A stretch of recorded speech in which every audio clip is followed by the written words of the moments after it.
Salut à tous, amoureux du cinéma. La série Fallout arrive à grands pas en avril 2024. Sachez d'ailleurs que actuellement, alors je sais plus c'est quoi, c'est Galaxy News, ouais c'est ça, Prime Video. Il y a une vidéo en première de Galaxy News, qui est un truc dans l'univers de Fallout et qui a un décompte qui se termine dans 40 minutes. Donc j'ai le temps de faire mes vidéos, mais il va y avoir probablement peut-être un premier trailer pour la série. Ça sort en avril, donc il reste on va dire 5 mois. Donc en vrai, putain, je bug maintenant, bien évidemment, c'est bon, je suis de retour. Il reste, on va dire, plus ou moins 5 mois avant la sortie de la série.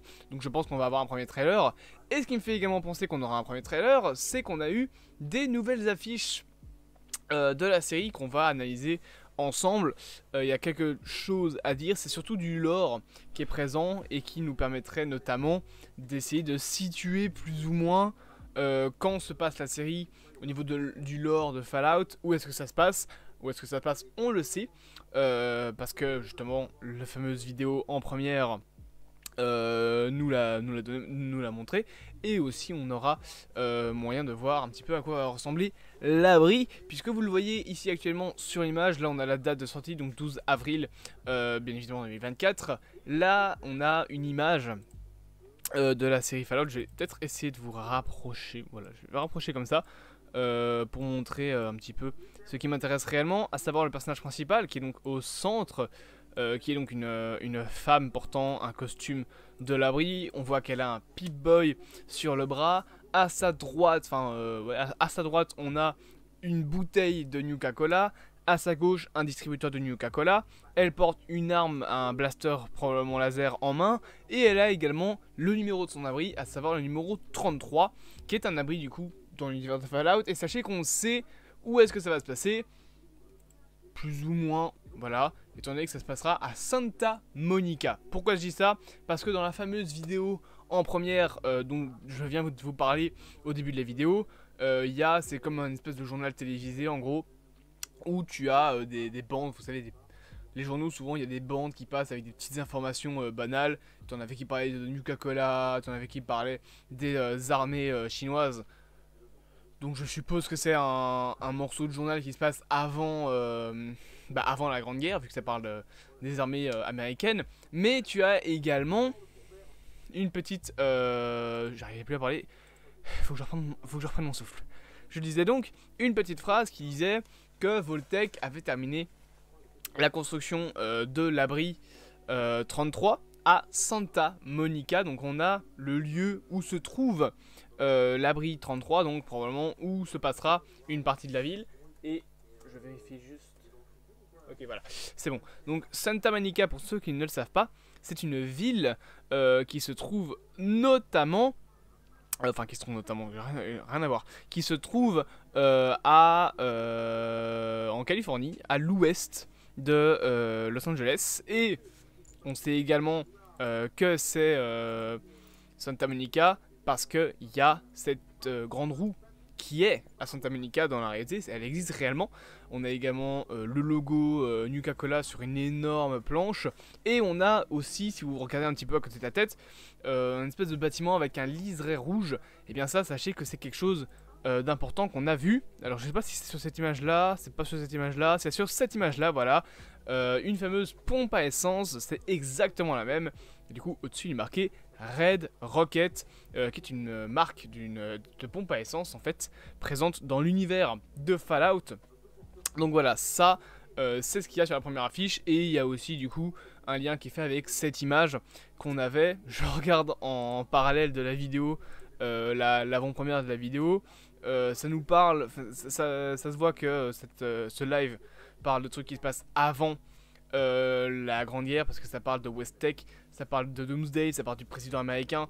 Voilà, mais bon, ça nous intéresse pas spécialement. Nous, ce qui nous intéresse, c'est les affiches. Juste, voilà, cette petite vidéo en première qui passe en même temps que moi qui fais une vidéo sur Fallout. Je trouve ça marrant. Autre affiche qu'on a eu également, c'est celle-ci, voilà. Une affiche avec un personnage, donc je vous dis non, je pense qu'il s'appelle Maximilius, mais je suis plus sûr. Qui donc est dans un hélicoptère.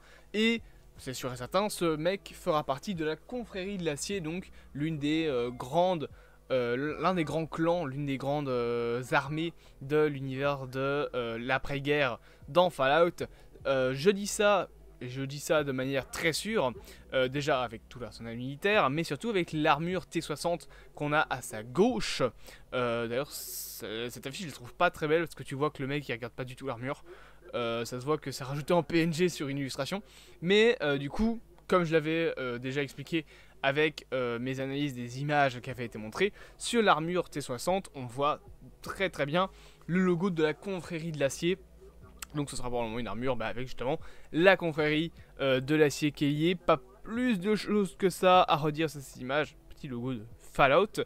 D'ailleurs je trouve ça intéressant de se dire que ça va se passer, genre que la série Fallout s'appelle juste Fallout comme pour le premier jeu. Alors que c'est pas une adaptation du premier jeu. J'ai déjà dit, Fallout c'est une série qui se passe dans l'univers de Fallout. C'est pas une adaptation de Fallout 4 ou de Fallout 3, c'est vraiment une série qui se passe dans le monde de Fallout et qui est canon du coup avec l'histoire des jeux. C'est pour ça que on risquera à mon avis pas de voir Nick Valentine qui est donc un personnage de Fallout 4 parce que Nick Valentine il est posté à Boston, là où Santa Monica, qui sera donc la ville où est situé le Vault 33, donc la ville 33, donc probablement là où se passera également toute une partie de la série, et c'est en Californie. Donc ça risque pas de se passer au même endroit que pour Fallout 4 et Fallout 3, il me semble que c'est à Washington. Ouais, c'est ça. Donc ça se passera pas non plus là-bas, bien évidemment.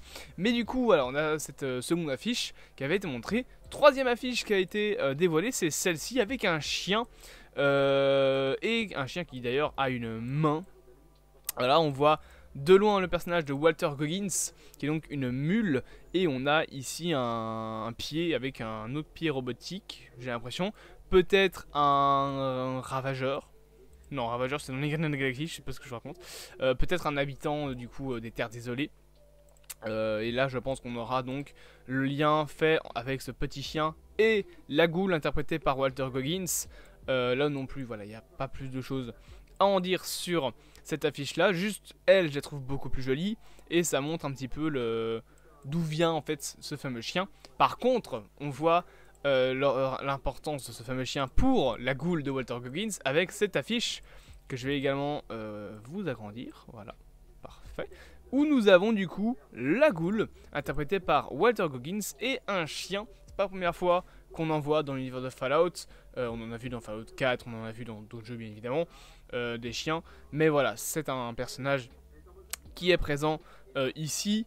Son petit chapeau, bien évidemment, je vous avais dit que ça me faisait penser à Nick Valentine parce que c'est le même accoutrement qu'il a, mais je pense plutôt qu'il fera partie d'une équipe, enfin pas d'une équipe mais d'une... je pense que c'est quoi, c'est les disciples d'Encourage, je sais plus comment il s'appelle, mais il y a un clan dans l'univers de Fallout qui existe depuis Fallout 1 il me semble, c'est les disciples de quelque chose, je sais plus comment il s'appelle, ou alors c'est pas les nettoyeurs, je sais plus leur nom, je sais plus, je l'ai sur le bout de la langue mais j'ai un trou de mémoire. Par contre ils ont exactement le même accoutrement que lui. Alors est-ce qu'ils acceptent des ghouls dans leur camp? Il me semble que oui. Dans les jeux ils acceptent les ghouls dans leur camp, donc peut-être que ce sera lié à ça et que ça explique pourquoi est-ce qu'il a le même chapeau que comment il s'appelle, Maxson je pense dans Fallout 3. Et Preston Garvey aussi en fait a ce même chapeau, mais Preston Garvey c'est un milicien, donc c'est encore différent, enfin je pense, c'est un milicien, ouais c'est ça, c'est un milicien du Commonwealth. Cependant, sur cette affiche, nous avons également un robot, voilà, donc un des Mr. Andy. Pour ceux qui ne connaissent pas dans le lore de Fallout, Mr. Andy c'est un personnage, c'est une marque de robots volants, robots ménagers. Il y en a notamment un qui s'appelle Codsworth dans Fallout 4 et qui est le petit robot que vous avez quand vous commencez le jeu chez vous. Et on a également quelques petites informations sur ce petit endroit ici. Nous avons ce qui s'apparente à une map, j'ai l'impression, non c'est juste une illustration.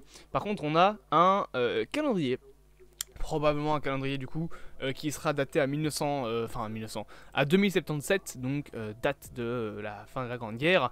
On a également ici un petit truc avec voilà, Breath Idly avec un masque de respiration. Si on regarde sur l'image, encore une bouteille de Nuka-Cola, une petite ville des terres désolées qui fait un petit peu penser donc à ce qu'on peut avoir dans les jeux avec Megaton, etc. etc. Après ça ne sera pas Megaton, ça me faisait penser à cette dernière ce qu'on a fait, la vidéo où on a analysé les premières images. Parce que tu avais exactement la même chose dans le jeu, le machin avec marqué supply et tout, mais c'est pas Megaton, simplement parce que maintenant on sait que ce sera plus Megaton, vu que ça se passe pas au même endroit. Et dans les terres désolées, c'est compliqué quand même de taper Washington District quand tu sors d'un abri qui est en Californie. Cependant, on a également ceci, voilà, petit truc intéressant que vous avez au-dessus du logo, sur lequel il est marqué Wasteland, et donc c'est tout simplement le nom, voilà, des terres désolées. En anglais, on a un petit bout de robot ici qui passe au-dessus du logo. Chose intéressante également qu'on n'a pas dévoilé plus que ça c'est une image que j'ai montrée, c'est les images également de l'abri. J'avais aussi envie de vous en parler, parce que c'est vrai que j'en ai pas parlé quand ça a fuité, mais on avait des images, des toutes premières images, avant même celles qu'on a explorées dans la précédente vidéo, de l'abri 33 du coup, c'est cette image là, et c'est cette image là. Et également, chose intéressante, c'est qu'on voit qu'apparemment l'abri, enfin ça a l'air toujours d'être l'abri, il y a un semblant d'extérieur, ou alors ça se passe juste dans un hangar, mais on voit que c'est l'abri, parce que c'est construit comme un abri. T'as le gros logo de Vault-Tec, donc c'est le cercle avec les 3 petites barres, c'est globalement, voilà, c'est ce logo là, hein. Voilà, juste ici il y a une espèce de R dedans, ou alors c'est juste de la saleté, je sais pas, ou c'est un V, peut-être que c'est un V, mais en fait c'est globalement c'est ce logo là, voilà, avec les 3 petites barres, donc c'est ce qui me montre, parce que c'est ce qui me fait penser que ça c'est une image de l'abri. En plus ça ressemble avec les fenêtres, avec la construction des portes, non ça c'est le Red Rocket, ça ressemble un petit peu à ce genre de choses. Juste je pense qu'il y a un espèce de faux extérieur dans l'abri. Faut se dire que les abris dans Fallout c'est des trucs mais gigantesques qui sont censés accueillir je pense 1000 personnes, donc c'est énorme. Et il peut y avoir une espèce de faux jardin intérieur, ce qui expliquerait la présence de la terre, d'une petite maison comme ça. Parce que je pense pas qu'on aura une entrée d'abri comme ça qui mène vers l'extérieur. De base les abris, les portes des abris, ça ressemble à ça quoi. Genre voilà, normalement c'est dans des grottes, enfin pas tout le temps dans des grottes, mais la plupart du temps c'est dans des grottes, avec la porte qui s'ouvre sur le côté, ça c'est intéressant de voir ça. Ça fait penser donc à l'abri 111 de Fallout 3 où la porte s'ouvre pareil, là où par exemple dans Fallout 4 ça s'ouvre pas de cette manière là, dans Fallout 4 c'est un ascenseur qui mène à l'abri, donc voilà, c'est une porte plus basique, on va dire, des abris de Fallout. Et pour ceux qui savent pas comment ça s'ouvre, en fait, c'est juste une pince. Enfin, c'est pas une pince, c'est une espèce de tube, je sais plus, voilà, un truc qui s'accroche au centre de cet énorme engrenage qui le fait rentrer vers l'intérieur. Et après, il roule sur le côté. Et paf, vous avez bien évidemment la porte de l'abri. Donc, voilà, j'avais juste envie de vous montrer ces petites images-là, de vous montrer ce petit jardin intérieur avec le petit logo de Vault-Tec qui me faisait penser que c'est bel et bien un morceau d'abri. Peut-être juste que ce sera un morceau du coup de faux extérieur qu'on a dans les abris pour voilà, s'amuser à jouer ou faire de l'agriculture, je sais pas, mais histoire de ne pas être trop dépaysé pour les membres de l'abri, voire même c'est une partie d'une expérience de la part de Vault-Tec. On sait jamais, hein, avec toutes les expériences qu'ils ont fait, peut-être qu'ils se sont dit que dans un abri, ils allaient mettre un semblant d'extérieur pour dire regardez, ça c'est ce que vous n'aurez plus jamais parce que ça n'existe plus, maintenant vous allez tomber en dépression et nous on va expérimenter tout ça. J'espère donc que cette petite vidéo vous aura plu, bien évidemment, n'hésitez pas à vous abonner, à partager, à liker et à commenter cette vidéo. Moi je vous dis à plus à mon temps du cinéma, passez une bonne journée et à bientôt pour de prochaines aventures.